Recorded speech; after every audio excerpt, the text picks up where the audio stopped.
Buenas tardes y bienvenidos. Da comienzo la sesión pública del Consejo General del Real Instituto de Estudios Asturianos se va a pronunciar la lección inaugural del curso 2022-2023 a cargo del miembro de número, don Ángel Villa Valdés, que lleva por título Comentarios a dos escenas probables sobre las pautas de comportamiento, perturbación y mudanza entre los pueblos de las Asturias de la Edad Gallega. Sin más preámbulos, de la palabra don Ángel Villa Valdés.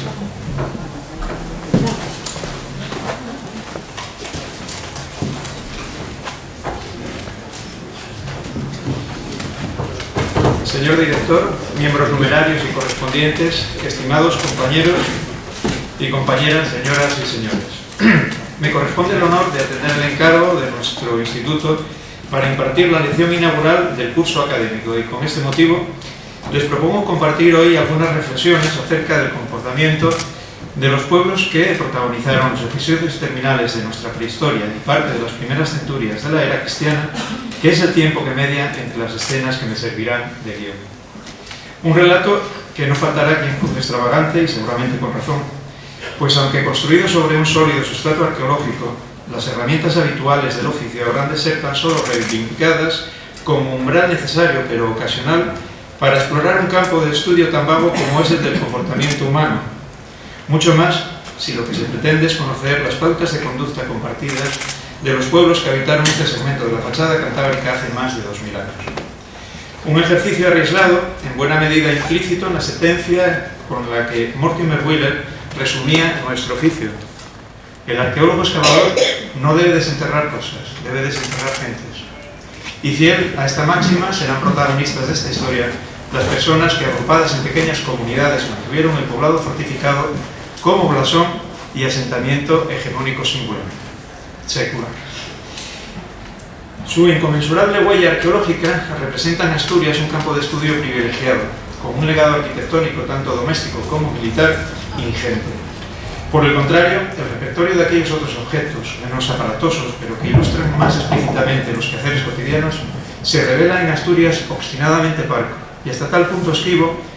como para que la rareza o incomprendida huella fuese hasta en tiempos recientes utilizada para negar el origen prerromano de las fundaciones castellanas.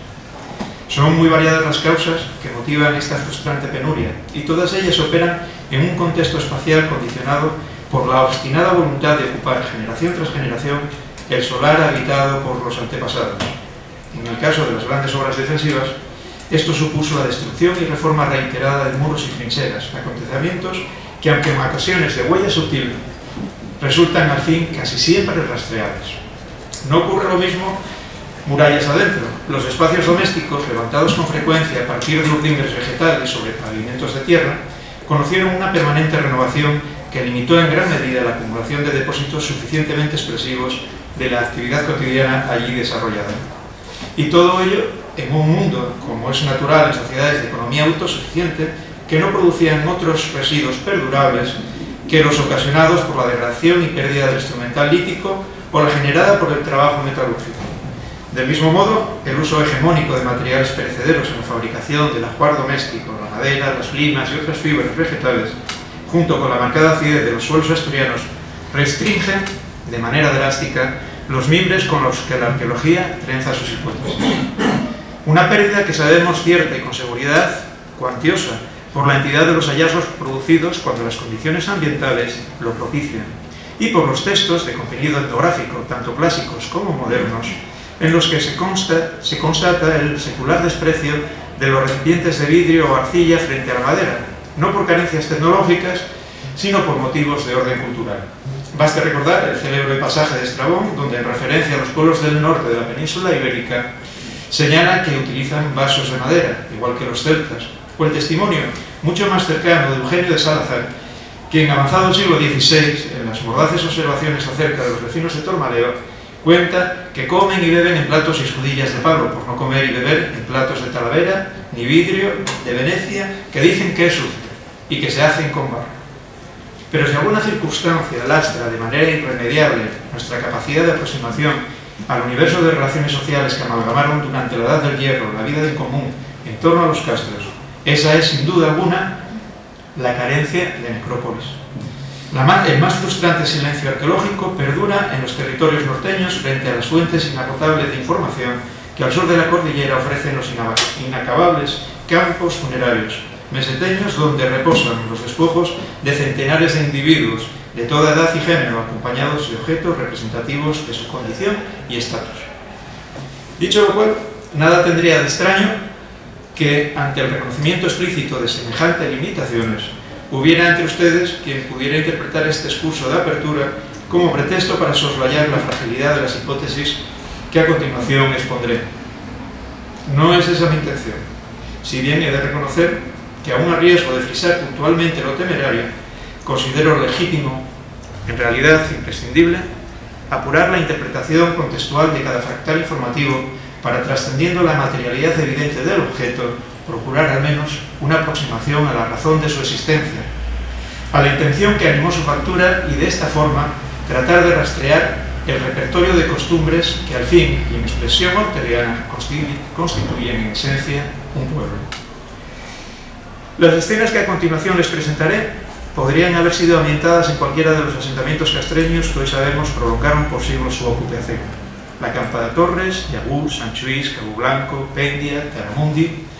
estaciones que más allá de influencias diversas y evidentes tendencias regionales, jalonaron su historia con episodios simultáneos de crisis y renacimiento, inducidos o forzados por estímulos similares. Pero entre todos los yacimientos excavados, uno destaca por las especiales circunstancias que concurrieron en la génesis y conservación de los depósitos: el castro de Chao de San Martín.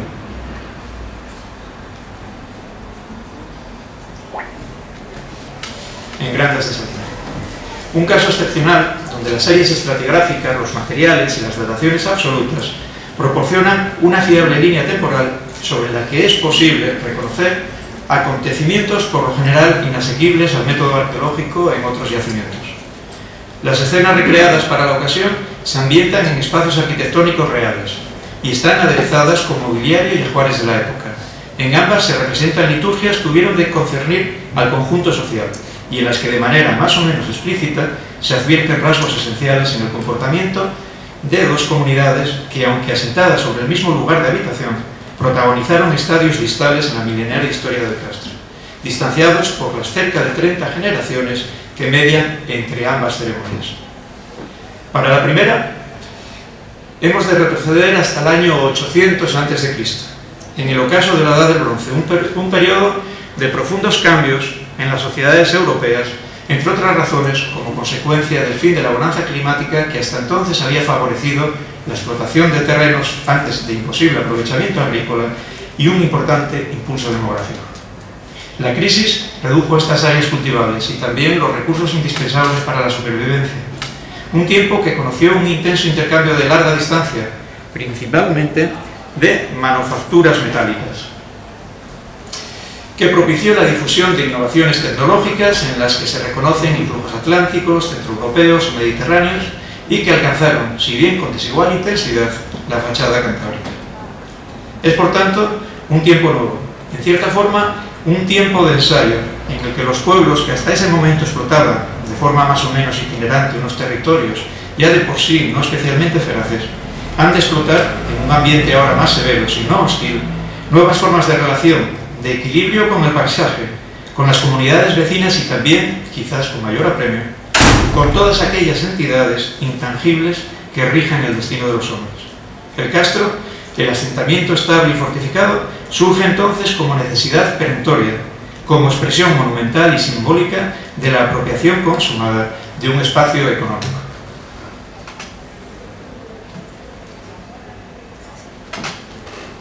Y ocupados en estas tareas, hemos de imaginar a quienes intervienen en nuestra primera escena, que se desarrolla sobre la estrecha banda de terreno cercado que corona el castro de Chao de San Martín. El aspecto de aquel recinto hubo de ser imponente. Un foso profundo recorría de norte a sur el flanco oriental, dispuesto al pie de una muralla de madera y piedra, que se acodaba al norte y al mediodía hasta alcanzar la línea acantilada. El cierre se completaba por el oeste con una robusta empalizada, soportada por doble línea de apoyos, tan solo interrumpida por el pasillo abierto entre la base del afloramiento que domina la explanada y la puerta del que será nuestro primer escenario. La Gran Cabaña, que se alza como edificio único en la Acrópolis, rodeada por un bosquete de robles. El edificio estaba sustentado por gruesos postes de madera, embutidos en paneles de mampostería menuda, con un par de pies centrales que soportaban la cubierta. Al exterior, ante la puerta monumental del recinto, abierta hacia el mediodía, se custodia en una cuidada hornacina la calota craneal del antepasado egregio, el bol que en otro tiempo protegió el alma y la inteligencia de aquel de quien ahora se solicita amparo y favor para la comunidad. Al interior, reunidos en la gran casa, dispuestos en conveniente orden de acuerdo con su rango y edad, dos grupos de individuos liderados por sus respectivos jefes se distribuyen en los aproximadamente 55 metros cuadrados de sala ateitada. Entre el singular mobiliario que adorna el encuentro, dos elementos destacan sobre el resto de presentes aportados a la reunión: el caldero de bronce en el que se prepara ceremonialmente el agape y un gran disco, también broncíneo, de unos 165 centímetros de diámetro. Sus chapas metálicas abrazan un alma de roble sobre el que dibujan en doble compartimentación cuadrantes y círculos concéntricos ornados con llamativos remaches de cabeza piramidal o apuntada, conforme a un código compartido, expresión tal vez de su concepción del mundo o del tiempo. La acción principal corre a cargo de quienes encabezan cada una de las legaciones allí presentes. Con solemnidad se intercambian aquellos bienes que respaldan la voluntad de convivencia y colaboración entre los grupos. Entre las piezas obsequiadas se cuentan objetos exóticos, con especial reconocimiento para el tradicional armamento metálico fundido en bronce: hachas, puñales y espadas. En esta ocasión, la novedad está representada por un pequeño puñal que incorpora a la empuñadura y contera fundidos en bronce una hoja forjada en un metal más duro y tenaz hasta entonces desconocido: el hierro. La barrita lingote con la que se fabricó probablemente había sido adquirida a comerciantes de origen mediterráneo fondeados en cualquiera de los seguros surgideros que conforman los estuarios del Navia y del Ebro. Un mineral que, aunque abundante en la región, seguirá durante largo tiempo siendo forjado sobre metal importado, hasta que en los siglos anteriores al cambio de era se extienda el conocimiento de la tecnología. La segunda de las escenas acontece hacia el último cuarto del siglo II después de Cristo, en un punto distante apenas unos metros del anterior. Han transcurrido más de 800 años desde que el conjunto de la Acrópolis fuese consumido por un incendio, y la acción se traslada al corazón del pequeño grupo de edificios que se alzan sobre la explanada principal, abrazados aún por vetustas fortificaciones de las que ya nadie se ocupa si no es para proveerse del material requerido en nuevas obras. Desde que fuese tomado por las tropas imperiales, el lugar era conocido como Oquela. Su identificación con el Chao San Martín se debe al texto inscrito en un vaso cerámico, al que luego nos referiremos, y las coordenadas que a esta polis asigna el polígrafo alejandrino en su célebre geografía. El escenario elegido es un gran edificio, abierto, levantado frente a la puerta del poblado y ligeramente sobrelevado a modo de tribuna respecto al piso de la calzada. En el último tramo, transitable por carros. Construida sobre una extensión de unos 100 metros cuadrados, se representa ante el visitante como una plaza de planta rectangular y piso pavimentado con losas de pizarra bien escuadradas, sobre el que dos pies derechos soportan el vuelo de la cubierta. Altera su geometría regular el pequeño hemiciclo anejo, pavimentado con igual cuidado, tal vez relicto, remedo, de un edificio anterior, pues lo excavado muestra que la configuración última de este espacio es heredera de una casa de similares dimensiones y planta elíptica en uso durante los siglos IV a.C.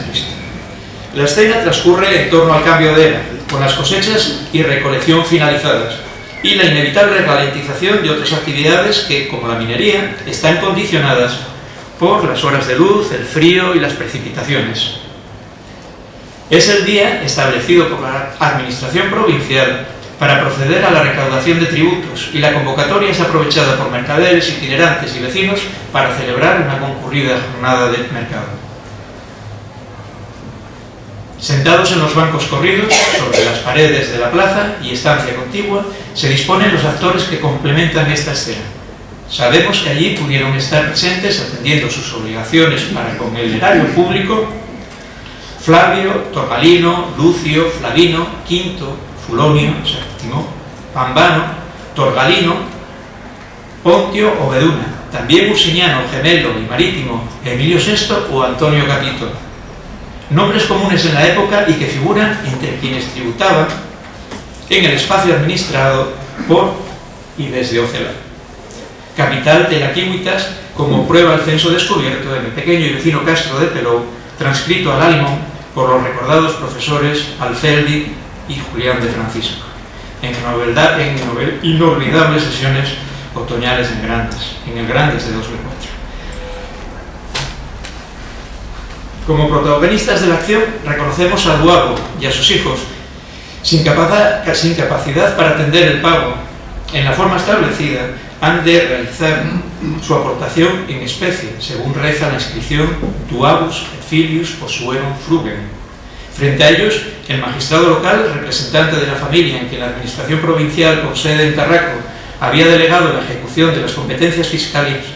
fiscalizadoras desde el convento jurídico, al que se adscribieron los territorios al oeste del río Navia y con capital en Lucus Augusti. Desconocemos el nombre de este notable local, pero bien pudiera ser nieto del célebre Nícer, hijo de Plutos, distinguido ya en el siglo I como príncipe de los Albiones, y cuya memoria ensalza la célebre inscripción descubierta en las proximidades de Aveiga, a orillas del Ebro. Él fue el primer representante de la caballería rusticana que habrá de regir estos territorios durante los siglos posteriores. Como muchos de los más significativos actos jurídicos habituales en la Roma clásica, la sesión se legitimaba con el respaldo local que otorga la presencia del asta. En nuestro caso, una larga moarra forjada en hierro que alcanza los 93,5 centímetros de longitud, ejemplo único en la panoplia conocida. De dudosa utilidad en combate, sus dimensiones respaldan tal interpretación y permiten relacionarla con cualquiera de las ceremonias de orden jurídico-militar en las que era requerida la presencia o el empleo de lanzas. El asta censoria, clavada en la plaza pública por los censores para anunciar la subasta de las rentas del Estado, el asta centubiralis, señal de la jurisdicción de los centugiros y razón por la cual el juicio de estos magistrados se llamaba judicium astia, el asta fiscalis, clavada para anunciar la venta de algo perteneciente al fisco, o el asta proctoria, o bendiciones, clavada en señal de venta a la puja de los bienes de los ciudadanos proscritos o condenados. Acepción esta de la que se deriva el término castellano subasta, con la que seguimos denominando la venta otorgada al mejor postor. En el suelo se advierte, junto con otros pagos, el aporte familiar que compensa el incumplimiento fiscal en moneda o en prestaciones en las minas de oro. Sobre la mesa, los instrumentos indispensables para el registro, el stylus y las tablillas de cera, o herramientas singulares como la piedra de toque y el juego de pesas con decoración argentea, por cierto, al igual que la lanza, conjuntos sin paralelos en el mundo de la época.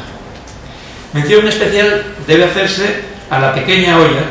depositada ante el magistrado, cuyo llamativo engobe rojizo delata su procedencia de los alfares de Lucus Augusti, un objeto de cuidada fabricación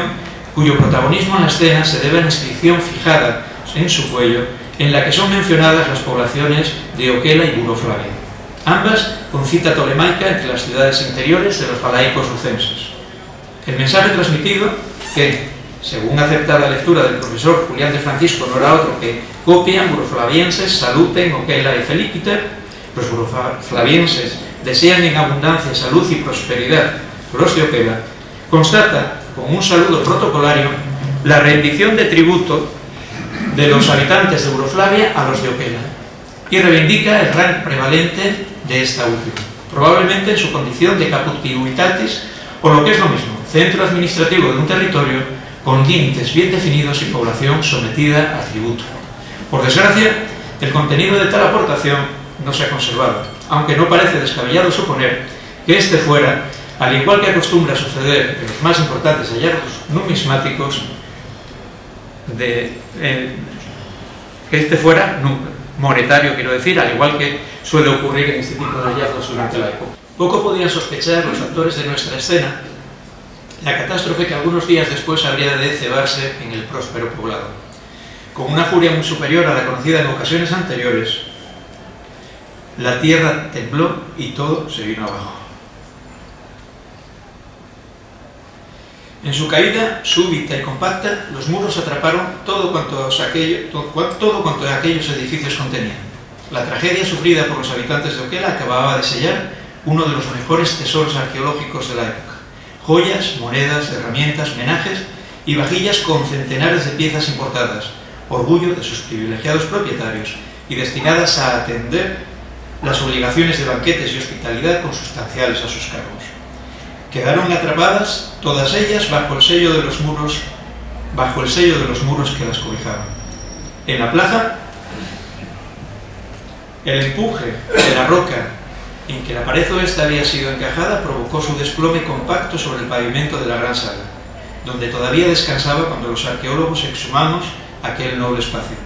El lugar en torno al cual se habían elevado los edificios que desde siglos antes aglutinaban la vida política y religiosa de la comunidad castreña y que fueron adaptados tras la conquista al gusto y requerimientos de los nuevos tiempos, que en formato rústico podían interpretarse como un remedio funcional de los lejanos foros urbanos.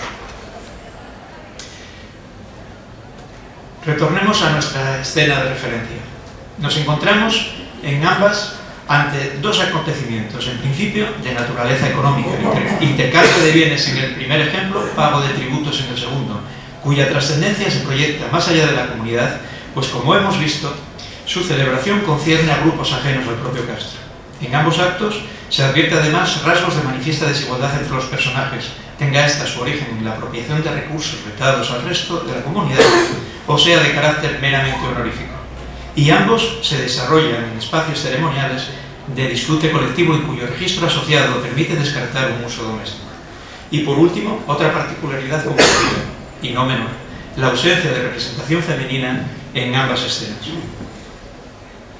No es necesario aclarar que con las analogías señaladas, falsas analogías, evidentemente, solo pretendo subrayar aquellos aspectos que pueden guiar el análisis contextual a partir del cual reconocer el abismo que media entre las sociedades que protagonizaron cada uno de los cuadros. Es cierto que en la primera de las escenas los individuos que lideran sus respectivas comunidades realizan un intercambio de bienes preciados, pero no lo es tanto que este trueque puede identificarse como transacción económica, mediante la que las partes pretenden un beneficio material derivado del valor objetivo de las prendas. La escena ha de ser interpretada en su totalidad, como un acto de hospitalidad que se formaliza con la celebración de un banquete en el que la dignidad, el prestigio de los grupos y la autoridad de los jefes dependían estrictamente, como propuso Mauss, de la posibilidad de corresponder los presentes aceptados. El intercambio nunca se hacía entre individuos, sino por grupos o por medio de sus jefes. Eran hechos sociales totales, como se afirma en el ensayo del Don, inseparables de los actos jurídicos y religiosos. Tal afirmación no implica, naturalmente, que las comunidades participantes careciesen de una noción abstracta del valor o ignorasen su cuantificación. De hecho, precisamente del lugar en el que se sitúa la acción procede una pequeña pieza de bronce que bien pudiera haber sido empleada como ponderal. Su forma regular, pero anómala para formar parte de un arma o herramienta, y su peso, 27,5 gramos, fracción aproximada de la unidad reconocida por Le Pontois en las hachas armoricanas del bronce final, podrían respaldar tal propuesta. Con más razón, cuando la evidente relación de esta última con el ciclo fenicio, 7,9-7,5 gramos, medida franca en todo el Mediterráneo, ya sugirió a Ruiz Gálvez la posibilidad de que también pudieran ajustarse a este patrón las hachas plomadas del noroeste peninsular. Tipología con amplia representación en los castros asturianos y, por supuesto, también en el del Chao de San Martín. Respecto a la posible relación entre los componentes de cada una de las comunidades, Miguel Ángel de Blas considera que estas sociedades podrían disfrutar de un armazón suficiente como para generar algunas formas de élites, sean cuales fueren las peculiaridades políticas y económicas de las mismas. Cuestionando implícitamente, creo que con argumentos fundados, las corrientes actuales que ponen en entredicho el carácter hereditario de las prerrogativas y los beneficios obtenidos durante el ejercicio de la jefatura. Nos encontramos, en todo caso, en un estadio en el que los bienes de prestigio parecen responder aún al concepto de agalma, manejado por Jernet, en el que se funden significados y nociones tan afines como los de riqueza, brillo, adorno y honra. Ni tan siquiera en los siglos que habrían de mediar hasta la llegada de Roma Se advierten cambios en esta mentalidad, pues, con excepción de los usos premonetales descritos por Estrabón, con empleo de pequeños recortes de plata, también presentes en el Chao de San Martín, en horizontes de la Segunda Edad del Hierro, no será hasta época romana en el que se implante la cuantificación objetiva de las transacciones, que es exactamente la medida que rige el intercambio entre los actores de nuestra segunda escena, en el que la moneda es unidad de referencia en la operación, pero donde aparece otra herramienta esencial, la piedra de toque.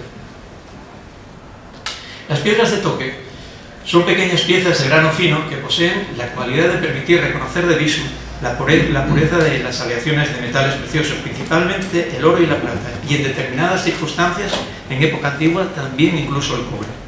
Fueron utilizadas en Europa desde tiempos prehistóricos y su aspecto y propiedades aparecen ya descritas de manera pormenorizada desde el siglo IV a.C. por Teofrastos. Sin embargo, su aparición en los castros del noroeste peninsular se restringe a momentos terminales de la Edad del Hierro. Para ser más precisos, horizontes datados en torno al cambio de era o primera centuria. Si en el caso griego las primeras referencias a la piedra del toque son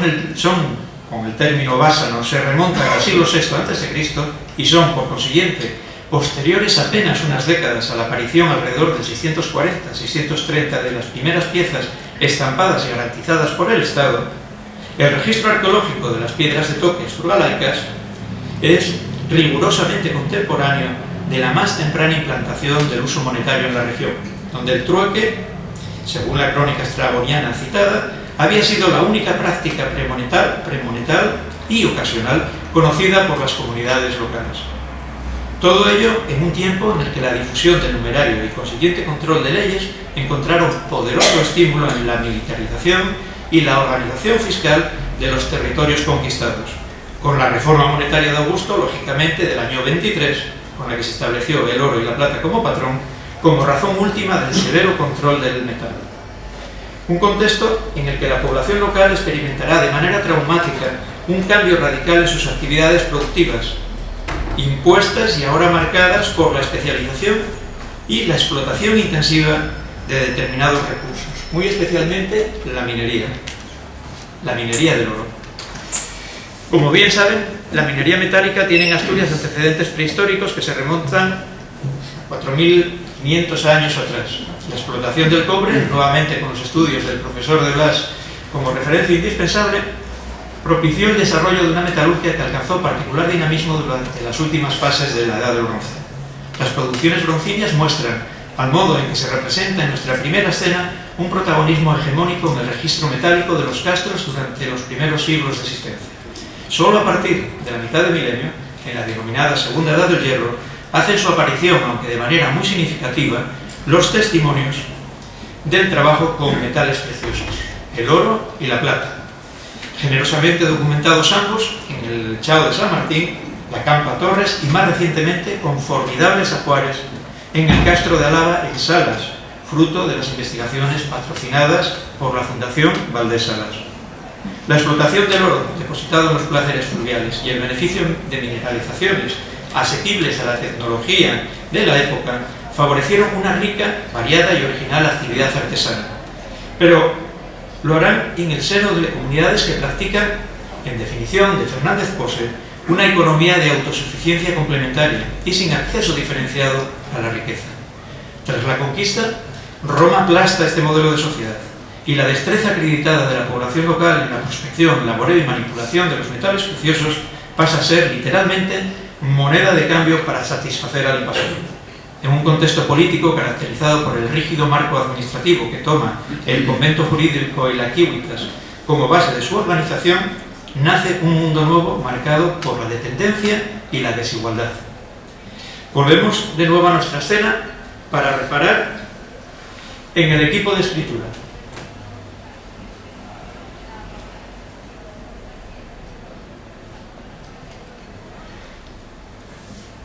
Dispuesto sobre la mesa un par de stili, un compás de bronce finamente decorado, un tintero de terra sigillata y en el dedo índice del funcionario un anillo con chatón para sellar las transacciones. El número catalogado de inscripciones menores recuperadas en el Chao de San Martín y en el vecino Castro de Melón resultan muy llamativas en una región con exigua representación del hábito epigráfico, consecuencia probable de la limitada difusión de la lengua latina, por tratarse también tal vez de un espacio cultural en el que el latín podría haber convivido con otras formas gráficas de expresión. Cabe argumentar en favor de este hecho la existencia en el noroeste peninsular de códigos compartidos desde comienzos de la Edad del Hierro que se expresan a través de diseños canónicos sobre objetos singulares y cuyo diseño no cabe justificar en la creatividad desatada del artista o al albur del espacio disponible para su ejecución. Su aplicación en las más tempranas inscripciones romanas, encargadas por individuos locales, sirvió de argumento para proponer, por Fernández Fuster, la existencia de un taller o foco artístico regional. Estelas como las dedicadas a Sesquio Munigálico en Balduno o a la hija de Tabalo en San Esteban de Doriga contienen llamativos elementos de tradición prerromana en los que la población indígena seguía reconociéndose. Son la prueba evidente de la vigencia de un lenguaje anterior, de la perduración de códigos que en definitiva constatan la aplicación probable efímera de un bilingüismo gráfico que anuncia el fin de una época y refleja a través de en este caso, de la convivencia de dos modelos de representación epigráfica, una sociedad en desintegración. No fue este el caso de Nícer, a quien sus deudos decidieron honrar encargando un monumento en el que la memoria del viejo dirigente, fallecido a los 75 años y reconocido por Roma con el título de Príncipe de los Aviones, es ensalzada empleando la lengua de los nuevos gobernantes, si bien coronado con un enigmático signo de interpretación no resuelta. Siempre me ha llamado la atención que ni un solo enterramiento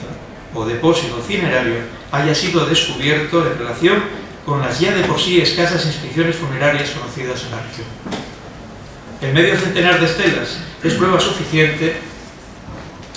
del uso restringido y más que probable carácter elitista del homenaje epigráfico. Cabe por tanto suponer que el conjunto de la población local se mantuvo fiel a los hábitos practicados durante generaciones, que es, en términos de conocimiento histórico, tanto como decir nada, pues los ritos relacionados con la muerte siguen siendo el gran secreto para el último milenio anterior a la era.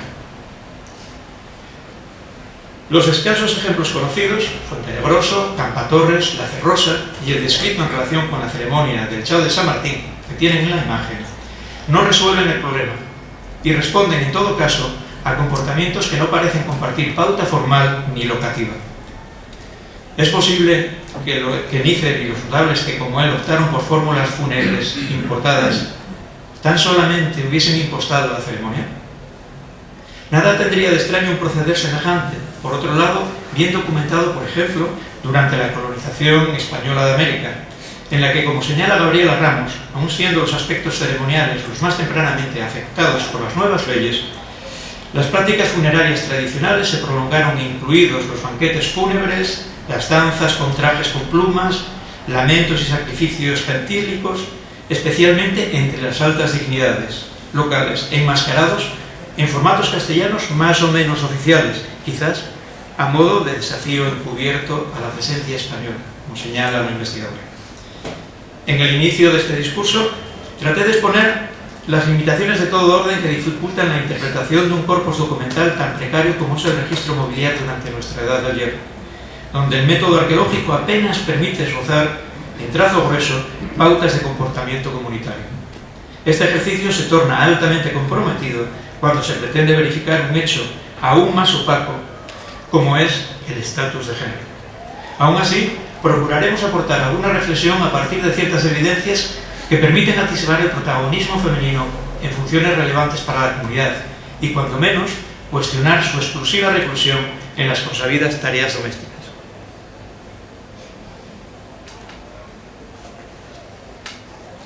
Hoy sabemos que los últimos depósitos de seres humanos adultos de nuestra prehistoria tuvieron lugar en el brumoso tránsito de la Edad del Bronce a la Edad del Hierro, durante la primera mitad del milenio anterior a la era. Los hallazgos, aunque raros, abarcan todo el territorio regional.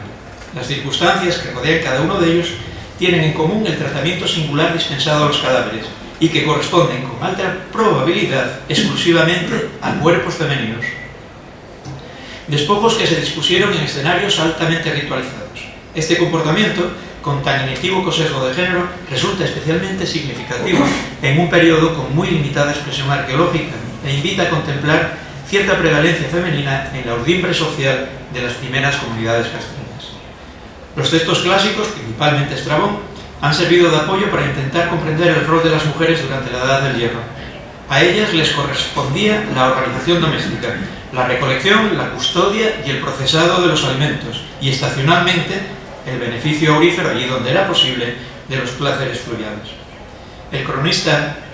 Damasia silencia, por el contrario, la participación de la mujer en todo rito, si no es para refrendar el primitivismo de la sociedad castreña por sus inclinaciones hacia prácticas matriarcales, por su bravura en la derrota o como mero ostensorio de vestidos floreados. Un vacío extraño, pues en la descripción de otros pueblos, las atribuciones de la mujer y su participación social tienen un tratamiento más generoso. Cabe sospechar que semejante omisión pudiera tener origen en tabúes que imponían el mutismo masculino respecto a todo lo que concernía al reconocimiento público de las habilidades femeninas, como bien ejemplifica de Emilio con el relato de la debilidad de los ulates y el mito de Macha, profeta, guerrera, esposa de reyes, y ocasionalmente representada con forma equina. En la Europa atlántica, las noticias referidas a mujeres druidas son raras. No obstante, un pequeño conjunto de textos sugiere la existencia de cierto clero femenino entre los galos y algunas tribus britanas, al final de la Edad del Hierro y en época romana. Cabe aquí recordar cómo entre los pueblos atlánticos de raigambre indoeuropea y en ausencia de cultos domésticos, la práctica del sacrificio público era la única que estaba ajustada a una rigurosa liturgia, y su oficio reservado exclusivamente al sacerdote, al ser ellos, en palabras de Diodoro Sículo, quienes conocen la naturaleza divina y hablan la misma lengua que los dioses. En Asturias, las diademas con guerreros de Molles, extraordinaria composición figurada sobre láminas de oro, proporcionan algunos indicios que podrían apuntar la participación femenina en este tipo de ritos. Dejando a un lado el debate acerca de su condición narrativa, entre las figuras humanas representadas, 5 aparecen desprovistas de todo atributo guerrero, armas, yelmos y cabalgadura, y portan, como única pertenencia, sendos calderos. Recipientes metálicos, símbolos de muerte y resurrección, de morfología similar a los que las tribus germanas empleaban para recoger la sangre del enemigo sacrificado, o al celebérrimo ejemplar de Gundestrup, sobre el que aparecen representadas varias diosas que participan de una composición en la que se incluye la resurrección de un guerrero mediante inmersión en el propio caldero, al modo en el que Marco Simón interpretó precisamente la composición de Moñes, a la que ahora volveremos. En la anatomía de estas 5 figuras, de rostros apuntados, nada refrenda su nunca discutida identidad masculina, y eso a pesar del marcado desarrollo,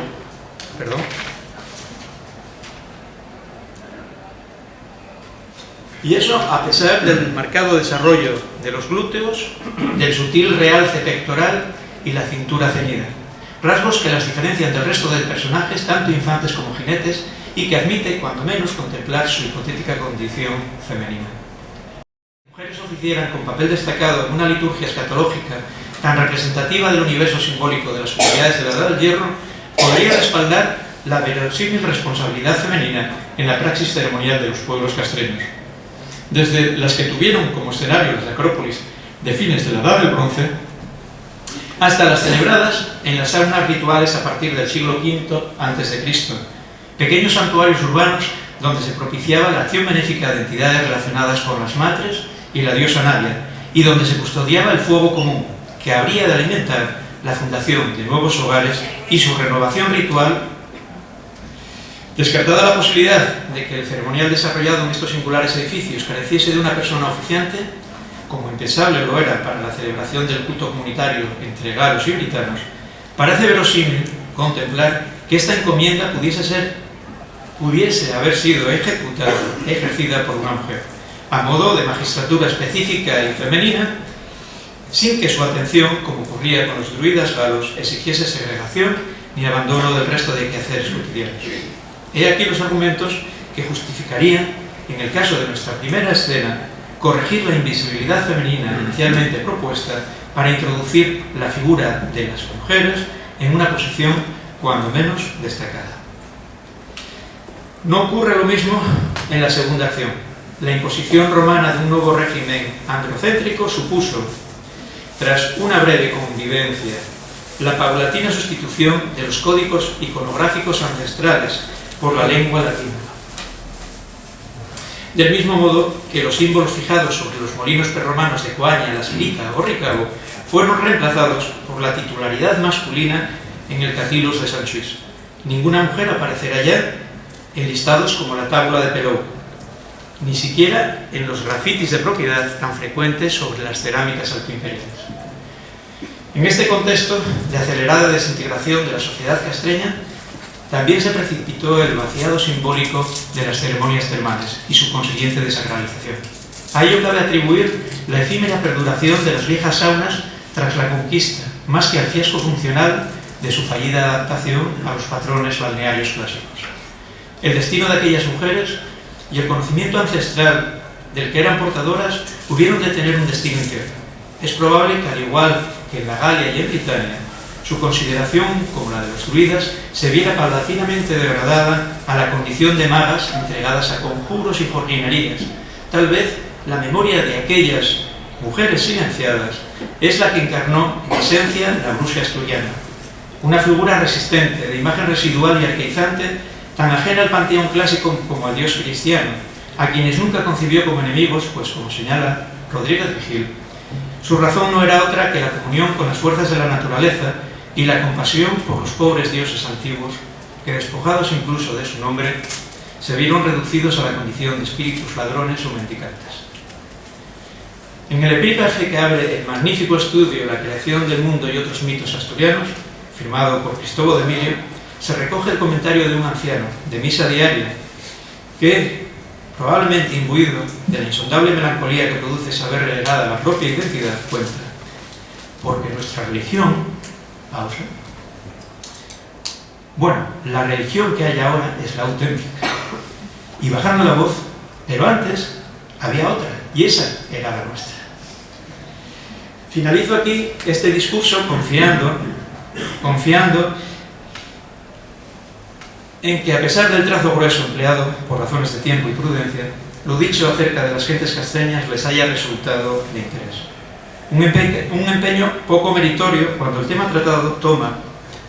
como argumento el castro, quizás el más poderoso signo identitario e icono de nuestro pasado común. Gracias por su atención.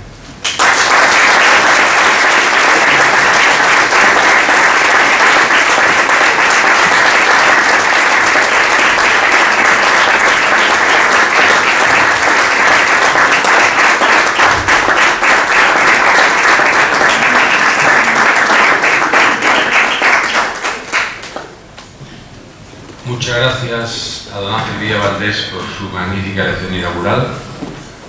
y muchas gracias a todos ustedes por su asistencia a la inauguración de este curso académico en el Real Instituto de Estudios Asturianos. Se levanta la sesión. Buenas tardes.